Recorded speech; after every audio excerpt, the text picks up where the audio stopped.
Ayo, what's up? Welcome back din sa ating Childhood Sumbox TV.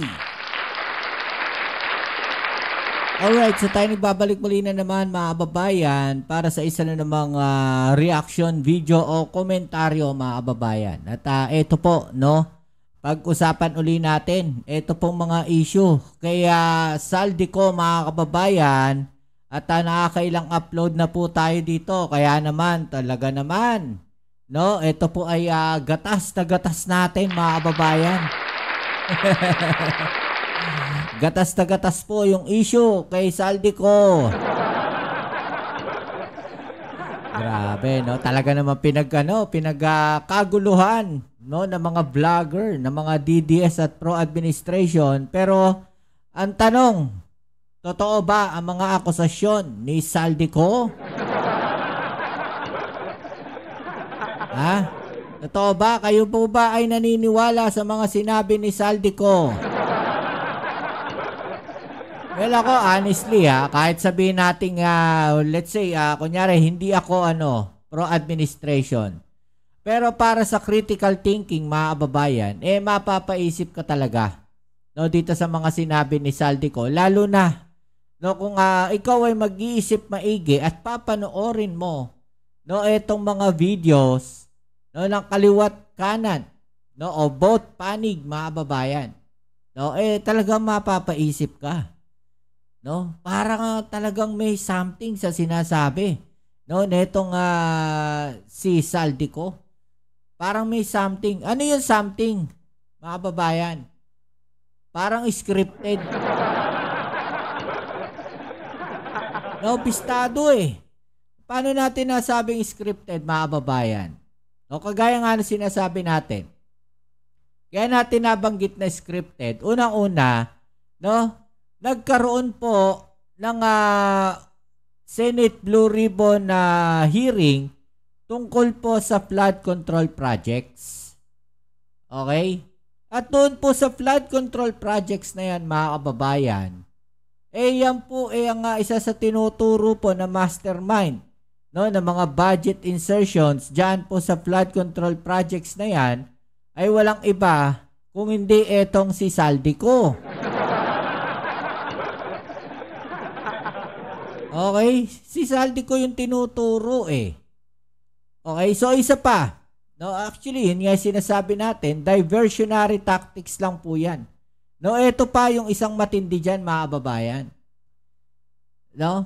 Ilang araw na lang, 2 or 3 days na lang, bukas na nga pala, no, yung po nga isasagawang 3-day rally, no, ng iba't ibang grupo. Nagtataka lang ako, no, bakit kaya 3 days rally yan sa Luneta? Bakit ang haba? Diba? Usually, isang lang yan, isang araw lang yan, mga kababayan. Pero ito, 3 days talaga? Talaga ba? Ano yung iniisip nila doon sa 3 days na yon para mag-antay sila na makakahakot pa sila ng tao? Kaya kailangan 3 days, no, para dumami yung tao. Parang ganun. Kasi pag 1 day lang, baka baka mag-uwian din kagad. Kailangan 3 days, kailangan natin na maraming tao. No, hanggang sa maudyukan natin sila. Di ba kayo nagtataka? Di ba? Hindi ba kayo nagtataka? Bakit 3 days? Yung isasagawa nilang rally? Ito mga kababayan, no, ito nga sabi nga ni Secretary Vince Dizon kung involved ka, bakit ikaw mismo ang magpapasabog? Bakit mo gagawin lahat ng ito? Bakit mo ibubuo ang isang independent commission? Bakit mo ibubuo ang isang independent commission? No? Ang ginawa kasi ng ating Pangulo sa kanyang State of the Nation, sa kanyang SONA, ibinunyag niya itong tungkol sa flood control, mga kababayan. Diba? Binunyag niya Ngayon, etong si Saldico, bakit kailangan na ganun katagal, no, bago siya nagsalita? Yun yung isa sa nakakapagtaka dyan. Panoorin natin itong mga video po. Ito pong video ni Secretary Dizon, mga kababayan. Ako, personal ko lang na opinion. Personal ko lang opinion to. Unang-una, kung maaalala nyo, ang presidente ang nagpasabog nito sa SONA mismo. At simula nung SONA, hanggang ngayon, hindi lang salita ang ginawa ng presidente, konkretong aksyon ang ginawa ng presidente para mapanagot lahat ng dapat managot. Binuo ang ICI, ang dami ng mga kinasuhan, lahat ng mga reforma natin sa DPWH, sinabi ng Pangulo, gawin natin lahat yan. At most importantly, sabi niya, wala tayong sisinuhin kung saan tayo dadali ng ebidensya, doon tayo pupunta, kahit sino pa yan, kahit kamag-anak pa niya yan. Tama. Yun, paulit-ulit sinabi ng Presidente. In fact, kahapon lang, nagbigay siya ng report, komprehensibong report ng lahat ng ginawa ng gobyerno sa loob lamang ng 3 buwan. No? So, hindi yun consistent dun sa sinasabi ni Congressman Saldico na may involvement ang Presidente dito. Kasi, kung involved ka, bakit ikaw mismo magpapasabog? Bakit mo gagawin lahat ng ito? Hindi maiisip ng mga DDS yan, mga kababayan. Maliit nga lang utak kasi nung iba dyan eh. Diba? Hindi nila maiisip yan. Alam nyo kung bakit? Galit na galit sila sa Pangulong Bongbong Marcos. Galit na galit sila dun sa totoong tao na lumalaban sa korupsyon. Diba? Galit na galit sila ron, mga kababayan. Kasi pagdating po dyan sa investigasyon na yan, matutumbok po. No, may matutumbok, mga kababayan. Tuloy natin. Mamaya may papanood ako sa inyong video at isang pag-usapan natin. Anong koneksyon, no? Nito pong mga Duterte Black o itong mga nasa kabilang parlor, mga kababayan, o itong si Senator Amy Marcos dito po, no, kay Saldico. Ano kaya ang koneksyon niya, mga kababayan? Okay, so tapusin muna natin 'to. Bakit mo ibubuo ang isang independent commission? Bakit mo sasabihin na lahat ng dapat managot, dapat managot? At bakit mo sasabihin na bago magpasko, sigurado nang may makukulong? So ako, at ano naman ang ginawa ni Congressman Saldico? Di ba ang ginawa ni Congressman Saldico?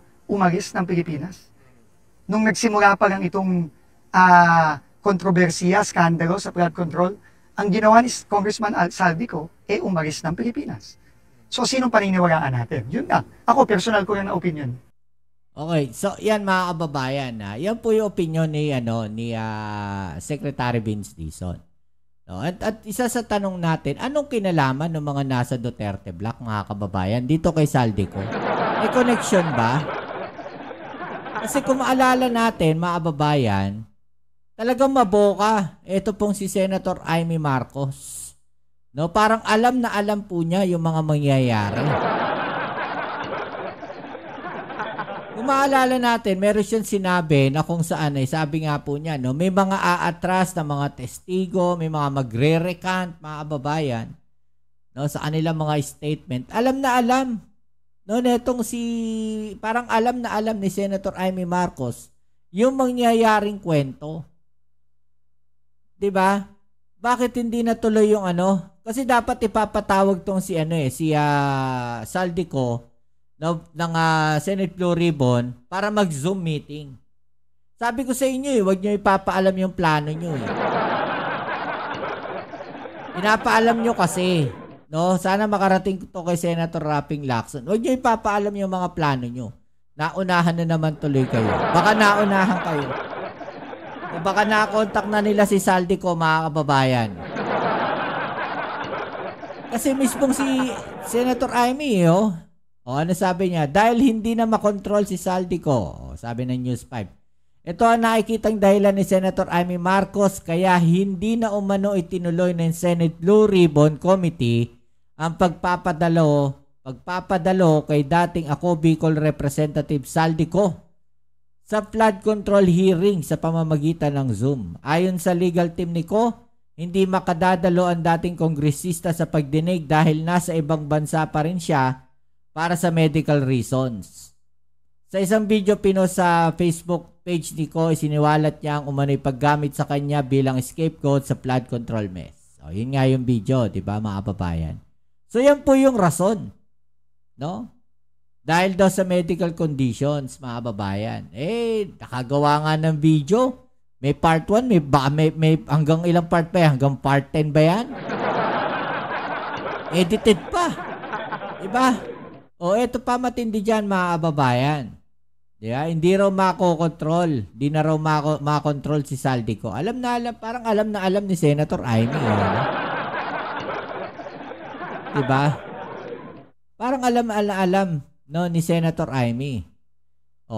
Sabi nga dito sa comment section, no, parang hindi makatotohanan ang nangyayari kung talagang may kasalanan si BBM.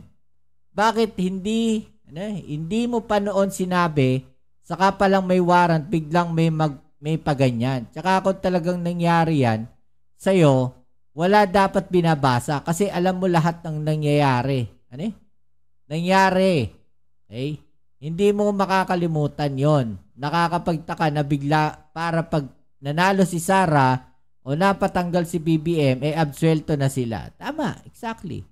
Yan kasi yung pwedeng mangyari mga kababayan, no? Na kapag eto pong si BBM, ang plano kasi nila, patanggalin si BBM. No? Tanggalin sa pwesto si BBM. Yan yung isa sa plano talaga nila. Para maiupo nila si VP Sara. Okay? So pag naiupo si VP Sara, mga kababayan, alam nyo, na sila desperado na talaga, no? Nakikita ko dito, desperado na sila na kailangan maiupo na natin si Sara Duterte. Kasi ayan na investigasyon, matutumbok na tayo, parang ganun. Desperado silang maiupo, no, itong si VP Sara Duterte. Bakit kaya? No, may mga rason 'yan. No, bakit gusto nilang maiupo si VP Sara? Una, siguro, no, may offer. Kaya alam naman natin na malapit din tong si Saldico sa mga Duterte. 'Di ba? Baka magkakaroon ng usapan niyan at maiuwi na po. O baka kauwi na si Saldico dito sa bansa. Kasama na rin si Harry Roque siguro dyan, mga kababayan, di ba? Kaya gustong-gusto nilang patalsikin yung ating Pangulo. At the same time, matitigil na yung investigasyon na yan sa flood control. Oo. Ititigil yung investigasyon na yan sa flood control, mga kababayan. Or, gagamitin nila, no, yung naumpisa ng ating Pangulo na usapin na investigasyon dyan sa flood control na yan, pero ililihis na nila yung issue. Ganon. Natakot sila, mga babayan. Natatakot sila sa ating Pangulo, sa ginagawa ng Pangulo natin. No? Kaya natitrigger sila Kinakabahan na sila, mga babayan. Di ba? So ngayon pa lang, alam na natin sino yung mga mastermind talaga sa flood control issues na yan. Sino yung mga nasa likod ng mga bilyon-bilyon budget insertion na yan, mga kababayan? Diba? Kung sino yung talagang mga mastermind yan. Ito, panoorin natin yung sinabi ni Senator Ping Lacson. Kung walang probative value, ano siya? Ano yun? Wala, na-raise yun. Kwento. Kwento Hindi lang. siya under oath Pumunta siya rito, mag-take oath siya, at sabihin niya yung state. Panoorin natin ito, hindi ko lang kasi mahanap yung parte na kung saan may connection doon po kay Senator Bato de la Rosa, yung suggestion niya. No, panoorin natin para makita natin kung saan banda. Then, may probative value. Pero what do you make of that, sir? Kung totoo si Pangulo talaga yung nag-insert daw, nagpa-insert ng 100 Mahirap million? mag-speculate. Alam mo, ito ako, kasi alam ko yung kalakaran pagdating sa mga insertions. Why would, I'm not defending the president, why would we insert 100 billion sa BICAM, samantalang sa NEP, kaya niyang gawin yun Second, bakit niya binito? Bakit niya in-FLR? So unbelievable, incredible? No, I'm not saying it's unbelievable. Pero at face value, meron tayong sasabi na yung sabihin natin common sense only because alam ko yung budget process, yung budgeting process na nagsisimula sa NEP na yung presidente may complete control over what should be inserted in the NEP. So kung ganun na pala, ba't sa BICAM pa siya magpapa-insert? Hindi siya part ng BICAM. Hindi siya part ng BICAM So dapat sa NEP pa lang, sinabihan niya na yung DBM, sinabihan niya yung DBCC, oy, magpagay kayo ng 100 billion sa DPWH. And okay, after assuming na totoong nagpa-insert sa BICAM, ba't yung bibito? Sayang ba na hindi nyo na-invite kahit sa Zoom si Zaldico para sana kahit papano? Yeah, Natanong nyo, because sir? Si Senator De La Rosa suggested sa chat group namin. Sabi niya, Sir Ping, may apprehension ako kasi pagka pinag-zoom natin yan, hindi naman siya under oath, baka gamitin lang propaganda at kung sino sa ituro. Ito na mga kababayan, no? Ito na yan. Natin yan, hindi naman De La Rosa suggested sa chat group namin. Kahit sa Zoom si Zaldico para Okay, ito yung usapan tungkol sa Zoom mga kababayan. Okay, so may suggestion daw si Senator Bato de la Rosa. Ano yun? sana kahit papano. Yeah, Natanong nyo, because sir? Si Senator De La Rosa suggested sa chat group namin. Sabi niya, Sir Ping, may apprehension ako kasi pagka pinag-zoom natin yan, hindi naman siya under oath, baka gamitin lang propaganda. Actually, may punto naman doon mga kababayan, di ba? At kung sino sa ituro. And we cannot hold him accountable. Hindi natin siya ma-cite in contempt of the committee because wala siya rito. At hindi naman siya under oath. Now, kung pupunta siya sa isang embassy, Philippine Embassy. Okay, so yun yung sinasabi ko mga kababayan. No? Nag-suggest din si Senator Bato de la Rosa no, na wag nang ituloy yung Zoom meeting. Diba? Ewan ko lang ha, kung ano yung ano, may naiisip kasi ako mga kababayan, no? Kayo, ano naiisip nyo? Ha? Ano sa palagay ninyo, no, na bakit may suggestion na ganon, itong si Senator Bato de la Rosa at ito namang si Senator Amy Marcos, parang alam na alam niya yung mga mangyayari. Parang may something talaga mga kababayan, di ba? Okay, so yan, muli maraming salamat sa lahat ng mga patuloy na suporta dito sa ating channel. Hanggang dito na lang muna yung ating video. Abangan nyo po no, yung mga susunod nating video upload mga kababayan. At muli maraming salamat sa lahat ng mga patuloy na suporta dito sa ating channel. Kita-kits tayo sa ating next video upload. Ito muli ang yung Kuya Mobs sa Mobs TV. Peace. I'm out.